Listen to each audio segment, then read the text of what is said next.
Ran, you were in the Israeli army. You were you are undercover. You were in a mission. What's the difference between being, because we were with the Atalef Foundation. What's the difference between being any part of Israeli army and being in Shayedet 13? Our small units, it's regarded as an elite unit. You have to keep these values always. Actually, it's not different, in my point of view, between all the other units. Okay? Everybody doing their job.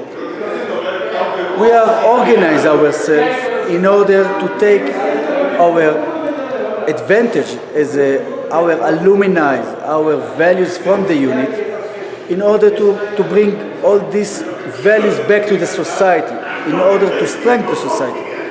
But if you ask me, there is no matter, there is no difference, there is no difference between the units.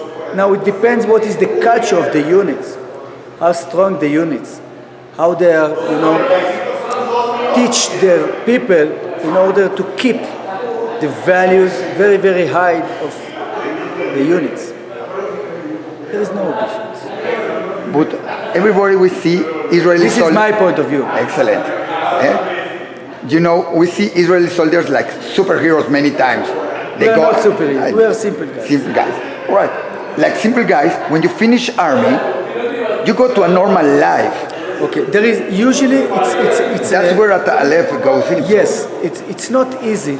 That's where I was. To finish this mission, it can be 4 years, 5 years, 7 years in the military, in a different culture, in the excellence units or whatever, and go back and start their life in the civilian life. Yes.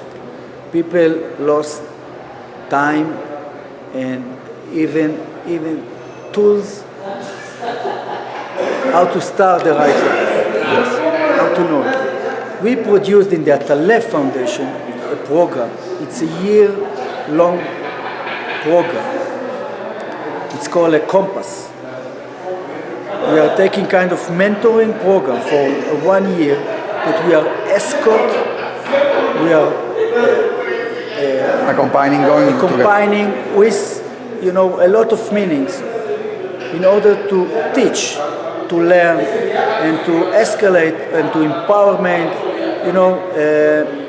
To take these guys that they are the best people in the IDF and to support them when they are starting their life. It's not easy. It's not easy because it's different culture. Why they need it? Because they were the best ones. No, yeah, but it's different in the civilian life. It's different culture, different language, different meanings for values. This is the civilians, and it's okay. Civilians, our goals is to succeed in your business. It's not matter what is it, but today when the individual in the state of Israel, it's in the other way.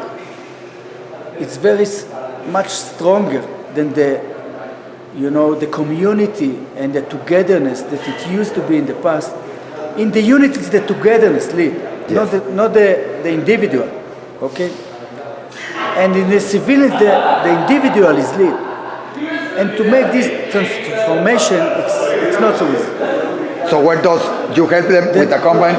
But just going out of just out when you finish your mission or your period in Shayedet, or it's longer than that? We know that it has many programs there. So there is few programs in order to take all these young people that finish the duty until age of it can be 42 to escort them, okay, to help them, to support them, to empower them, to give them the right tool in order to succeed in the civilian life. Okay, they are smart guys, they're excellent people, their values, their ethics, their morals, it's the best.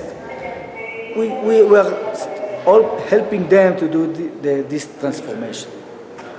It's impossible to talk with somebody from Israel, somebody that was in the army, that is still working there, and not talk about what is happening now in Israel. Yep. Today they were again and again and again some rockets over the south of Israel. There is still that. It's still full of enemies around there. There are friends also around it. It's changing. Everything is changing. How do you see Israel in security, in defense, in politics now. Where is it going? Okay. I have to tell you something. I know all the commander of the IDF. I know Aviv Kochavi, the chief of staff. I know all the admirals and the generals and the people there. And you know Bibi and you know Gantz. I know all the IDF Yeah, people, right. okay? And I have to tell you that I truly believe and I know what is the capability and how good are they, and I'm sure that they are going to protect, and all of us as a reserve, the state of Israel. This is our goal and mission for the state of Israel and to the Jewish nation in the diaspora, all over. Now, the Jewish nation, 5,000 years actually, we are survival nation, and the 70 years that the state of Israel established, it's starting 100 years before to struggle about to protect the state of Israel, before we established the state and after. And we have to build a very strong military capability, very strong IDF, and at the same time, in my point of view, and this is what we are doing today in the SILS Foundation, the Atale Foundation, to strengthen the Israeli society. In my point of view, the Israeli society, this is the most important, issue or goals in order to strengthen the state of Israel. And that's what we're doing. How do you see? And it's not matter with the political... You are there. Somebody asked me and say, we have a prime minister, but it's changing, it's Netanyahu. What's happening now? It's not insecure for Israel not to have somebody on the head. How does it work? In my point of view, the most important things, and I used to regard myself, when I was in the military, in the Shayetet, in the Navy, as a commander in the Israeli IDF, but as an educator in the state of Israel. And this is my mission today. I changed my uniform from army uniform to civil uniform in order to keep this mission, to strengthen the Israeli society. And this is my goal. Thank you very much.